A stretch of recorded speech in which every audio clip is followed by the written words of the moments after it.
Well, what energy trading does for SSE is we manage all the energy flows into and out of the group. So we manage all the production from our generation assets and our E&P assets in the North Sea. And we also manage the onward sale of energy to our retail businesses.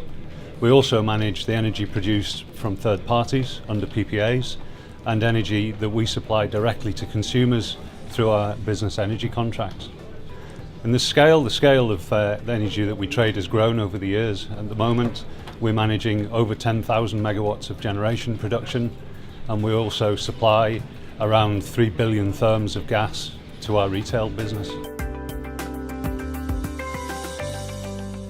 SSE has developed a huge amount of expertise over the years. Since the advent of the renewables obligation in the early 2000s in Great Britain, SSE's renewable portfolio has grown. We have now about 3,300 megawatts of renewable energy, which we schedule and dispatch and trade on a day-to-day basis using the 24-hour energy management centre that you see here behind me.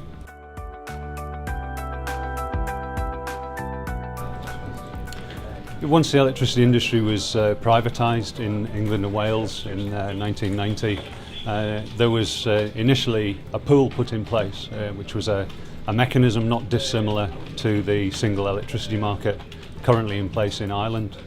And in 2001, that was replaced in England and Wales with a traded market, and subsequently in 2005, in the whole of Great Britain was covered by a traded market. That means that energy transfer from production to supply wasn't centrally administered by a grid operator. Each of the trading organisations had to manage their own dispatch of generation and supply to customers, and also, most importantly, balancing supply and demand at the notional balancing point. And penalties for not doing that correctly could be very, very severe. So that's a key area where you need a significant amount of expertise, capability, data analytics to be able to manage that imbalance. And that is the bulk of what goes on behind me here in the Energy Management Centre. By the time I-SEM goes live, SSE expects to be operating over 1,000 megawatts of wind in Ireland, and this includes the new 170 megawatt Galway wind park.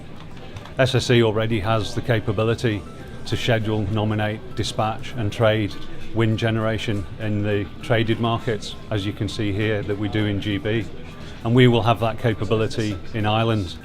So we can easily extend that capability not just to our own business, but also to third-party wind developers, that we can offer a service to be able to forecast, schedule, dispatch and trade wind generation for third-party operators to enable them to get access to the market and to manage their risks without them having to set up all the capability to do it themselves.